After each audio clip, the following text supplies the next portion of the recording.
मारो राजस्थान बुलेटिन में आप सभी दर्शकों का स्वागत है। बुलेटिन में बात करेंगे 3 के तिलिस्म की। एक तरफ कांग्रेस में टिकट बंटवारे पर घमासान मचाए तो दूसरी तरफ आरएलपी ने 2 सीटों पर प्रत्याशियों का ऐलान कर दिया है। फिर बात होगी महिलाओं के खिलाफ बढ़ते अपराध की। 2 अलग अलग जगहों से रेप की वारदात सामने आई। इसके साथ ही दिखाएंगे आपको फागोत्सव के जश्न की तस्वीरें। लेकिन सबसे पहले देखते थे टॉप 10 ब्रेकिंग। और उपचुनाव का रण शुरू हो चुका है। आरएलपी ने अपने उम्मीदवारों का ऐलान कर दिया। 2 सीटों के लिए आरएलपी ने प्रत्याशी खड़े कर दिए हैं। साड़ा से बद्रीलाल जाट को टिकट दिया गया। राजसमंद से प्रहलाद खटाना को टिकट दिया गया। सुजानगढ़ प्रत्याशी का देर रात तक ऐलान कर दिया जाएगा।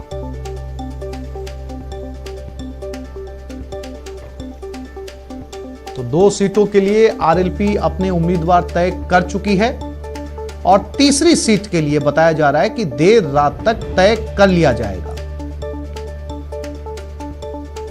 सुजानगढ़ में अभी भी पेच फंसा हुआ है। कई नाम आरएलपी के सामने हैं। 15 दिन से हमारे लोग उस इलाके के अंदर जाके गांव गांव डाणी डाणी घूम के सबकी पसंद के उम्मीदवार की तलाश में थे और सब से सर्वमान्य और लोकप्रिय जो नाम निकल के आया वो समाज सेवी बद्रीलाल जी जाट का है, जो साड़ा से राष्ट्रीय लोकतांत्रिक पार्टी के उम्मीदवार होंगे। और राजसमंद सीट से हमारे नौजवान नेता है राष्ट्रीय लोकतांत्रिक पार्टी के प्रहलाद खटाना, जो लंबे समय से सक्रिय भी है, किसान आंदोलन के अंदर भी लगातार उन्होंने भाग लिया और हमारे प्रदेश कार्यकारिणी के मेंबर है राजस्थान आरएलपी के, उनको राजसमंद से राष्ट्रीय लोकतांत्रिक पार्टी का प्रत्याशी घोषित किया जाता है।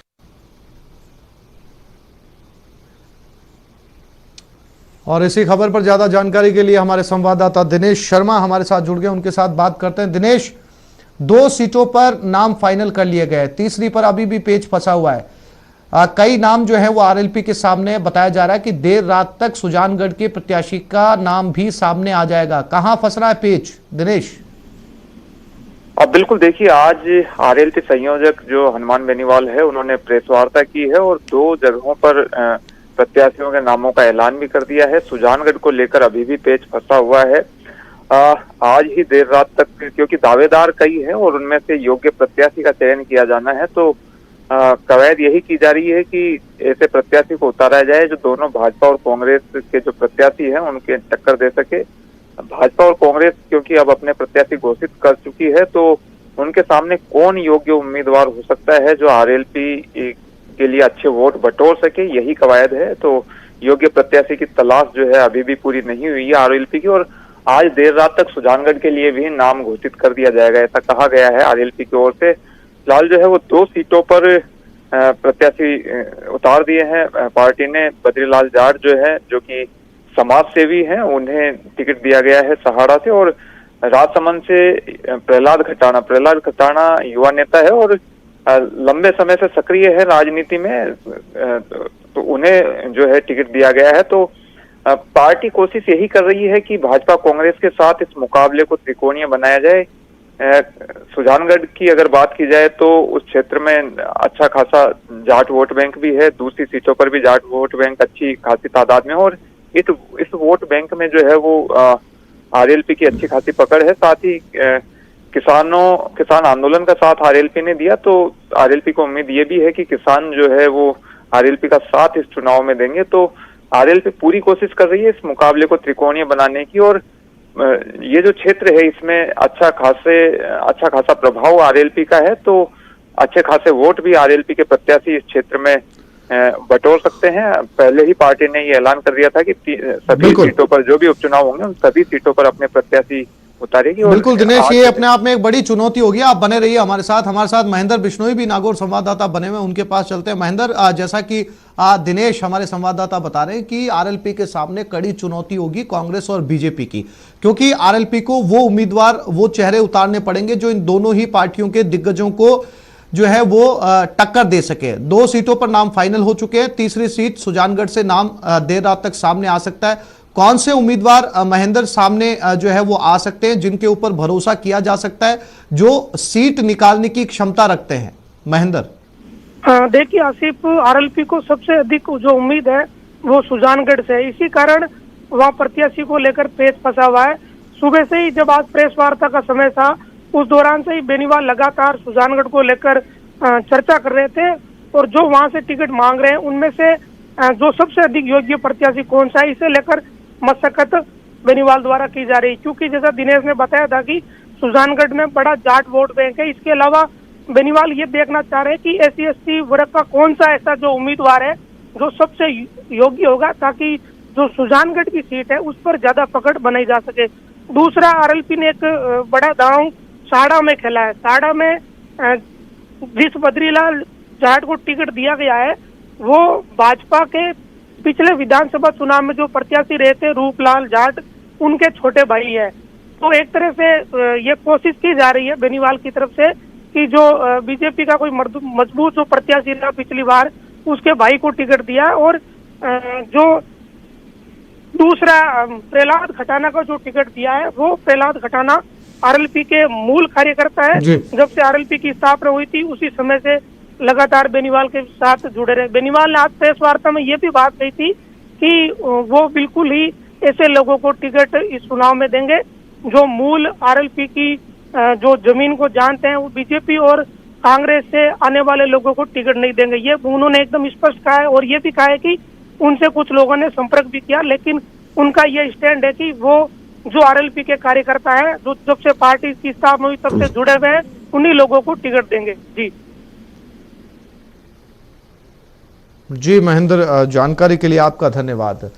दिनेश हमारे साथ लगातार बने हुए। दिनेश, जैसा कि महेंद्र ने बताया कि सुजानगढ़ जो है वो बहुत ज्यादा उम्मीदों वाली सीट RLP के लिए है, इसीलिए ये उधेड़बुन चल रही है कि सबसे ज्यादा रिलायबल किसी कार्यकर्ता को टिकट दी जाए। साथ ही RLP ने यह भी बहुत साफ कर दिया कि जो कांग्रेस या बीजेपी से RLP में आकर टिकट मांग रहे हैं उनको टिकट नहीं दिया जाएगा। जो बुनियादी कार्यकर्ता है RLP के साथ पहले दिन से जुड़े हुए हैं, ऐसे में इस तरीके की अगर ऐसे सिलेक्शन किया जाता है किसी कैंडिडेट का, तो उम्मीद है कि दोनों बड़ी पार्टियों के सामने RLP के कैंडिडेट टिक पाएंगे।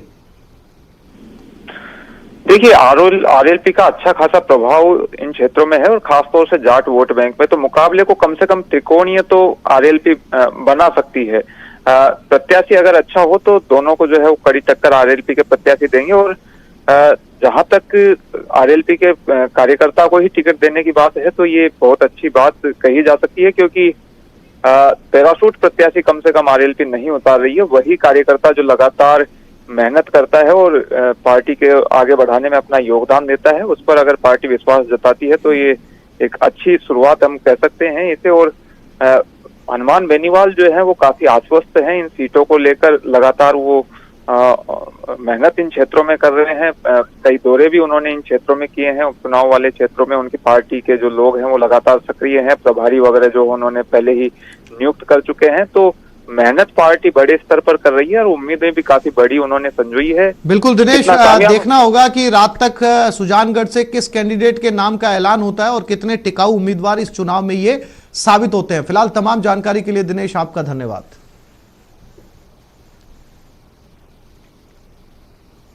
और अब बात महिलाओं के खिलाफ बढ़ते अपराध की। आपके टीवी स्क्रीन पर दो तस्वीरें हैं। पहली तस्वीर बाड़मेर की, जहां एक विवाहिता से गैंगरेप का मामला सामने आया। दूसरी तस्वीर झुंझुनू की, जहां एक नाबालिग रिश्तेदार की हवस का शिकार बन गई। इन दो वारदातों के बाद सवाल उठ रहे हैं कि मरुधरा में कैसे सुरक्षित रहेंगी बेटियां।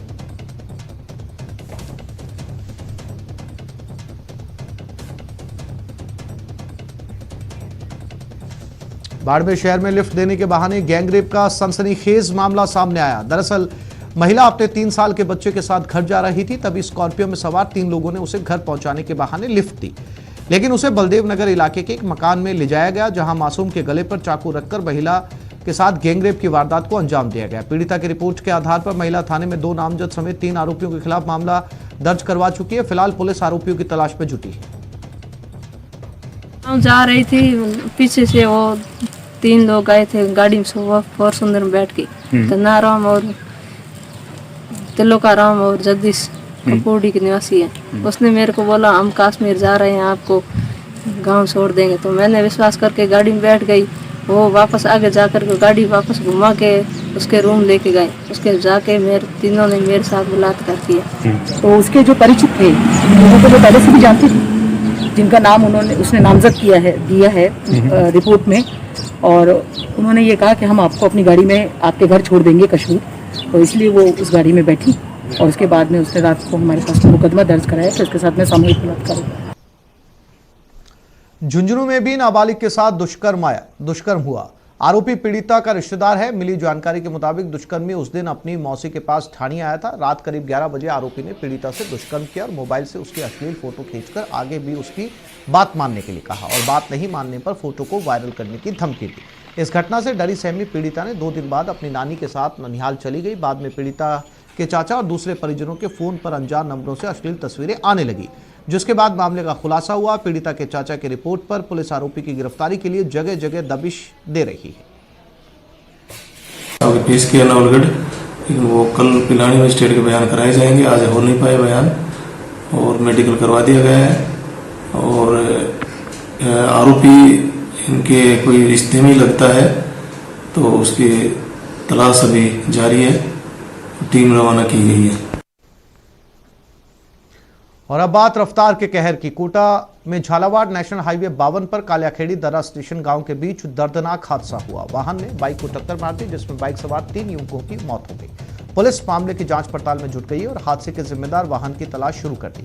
फिलहाल मृतकों की पहचान नहीं हो पाई क्योंकि हादसे में शव पूरी तरह से क्षतिग्रस्त हो चुका है।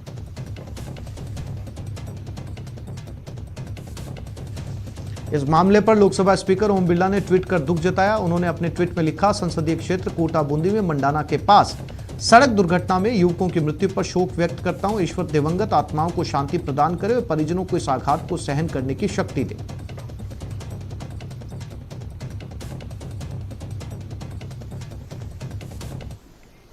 अब बात हत्या या आत्महत्या की। बाड़मेर जिले के भाड़खा गांव में एक विवाहिता ने पानी की टंकी में कूदकर आत्महत्या कर ली। मृतका का विवाह 1.5 साल पहले ही हुआ था।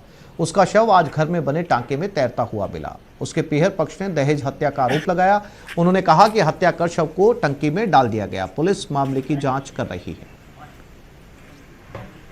मृतका को दहेज के लिए प्रताड़ित किया जाता था और कल हमें एक रिपोर्ट मिली है, तो इस पर हमने मुकदमा दर्ज किया है। भाड़का की रहने वाली है मृतका और अभी पोस्टमार्टम जारी है। पोस्टमार्टम की रिपोर्ट के बाद में सारा खुलासा हो पाएगा।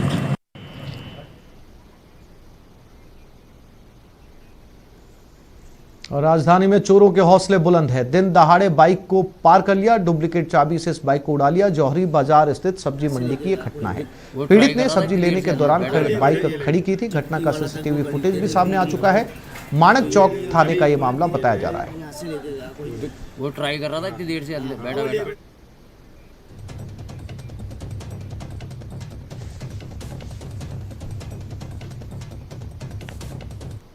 चित्तौड़गढ़ पुलिस की स्पेशल टीम ने बड़ी मात्रा में बायोडीजल जब्त कर बड़ी सफलता हासिल की। गंगरार थाने की पुलिस के साथ मिलकर स्पेशल टीम ने इस कार्रवाई को अंजाम दिया। इस दौरान 2 आरोपियों को गिरफ्तार भी किया गया। पूछताछ में आरोपियों ने बताया कि बायोडीजल गुजरात से लाकर चोरी छिपे वाहन चालकों को बेचते हैं। आपको बता दें कि मुखबिर की सूचना पर सोनियाना हाईवे पर एक होटल में दबिश दी गई तो मामले का खुलासा हुआ। यहां अवैध तरीके से बड़े टैंकर से मोटर के जरिए छोटे टैंकर में बायोडीजल की सप्लाई की जा रही थी। इसी दौरान पुलिस ने 2600 लीटर बायोडीजल जब्त किया। इतना ही नहीं, इससे जुड़े तमाम उपकरणों को भी अपने कब्जे में ले लिया है।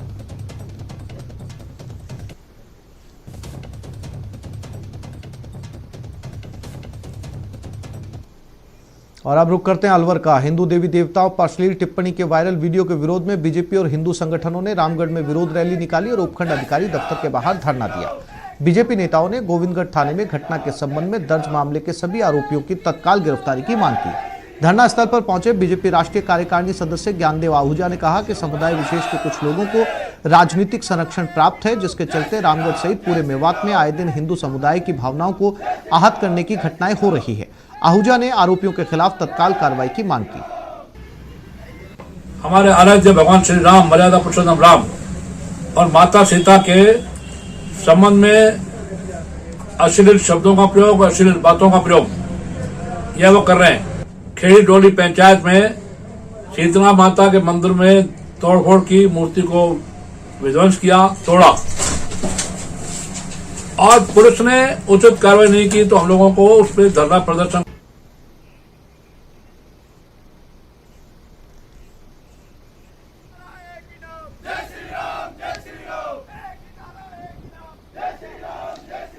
कोरोना के काले काल के बीच भी हमारे कार्यक्रम ने एक अच्छे कल की उम्मीद बनाए रखी है। बायजूस यंग जीनियस का पहला सीजन इसी साल फरवरी में शुरू हुआ था और हमने बड़ों को अपनी प्रतिभा और जुनून से हैरान करने वाले 21 यंग जीनियस बच्चों से इस देश को मिलवाया। ये बच्चे वाकई कमाल के हैं और इनकी बढ़ती चमक का जश्न मनाने के लिए संगीतकार सलीम मर्चेंट के साथ मिलकर नेटवर्क 18 ने बनाई एक खास पेशकश।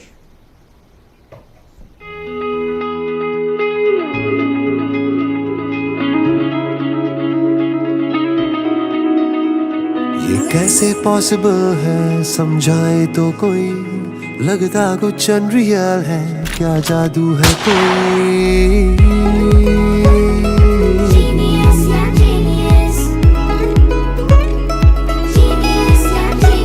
है उम्र तो छोटी बहुत पर काम है बड़े, आने वाले कल की उम्मीदों से हो तुम जुड़े।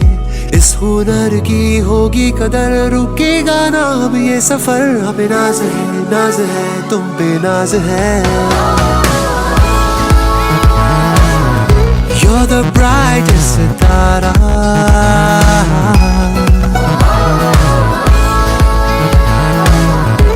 तुमसे है नूर सारा। हो जीनियस यंग जीनियस तुम बेमिसाल हो, छोटी सी एज में सीरियस सच में कमाल हो। You're the brightest सितारा,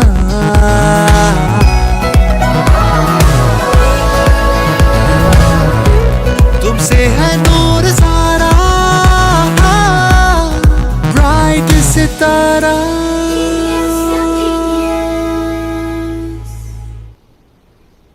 एक छोटे से ब्रेक के लिए रुक रहे हैं, जल्द लौटते हैं।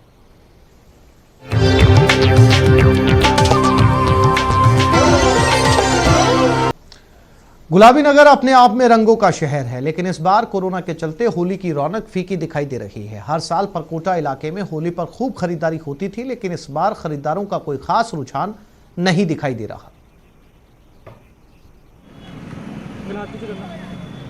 राजधानी जयपुर में हर त्योहार को बड़े उत्साह और जोश के साथ में मनाया जाता है। यहाँ शहरवासियों में हर एक त्योहार का अपना एक अलग ही उत्साह देखने को मिलता है, लेकिन इस बार जो होली पर यहाँ के जो बाशिंदे हैं उनमें वो उत्साह पहले की तुलना में कम नज़र आ रहा है। साथ ही में जो दुकानदार हैं, जो व्यवसायी हैं, वो भी कहीं ना कहीं कोरोना की मार के चलते जो है पहले की तुलना में अब निराश दिखाई दे रहे हैं। यहाँ पर जो शहर के परकोटा के जो बाज़ार हैं, जो कि यहाँ पर हर समय बड़ी भीड़ दिखा करती है और लोग हुआ करते हैं, लेकिन कहीं न कहीं कोरोना की जो दूसरी लहर रही है इसने एक बड़े स्तर पर व्यापार को प्रभावित किया है।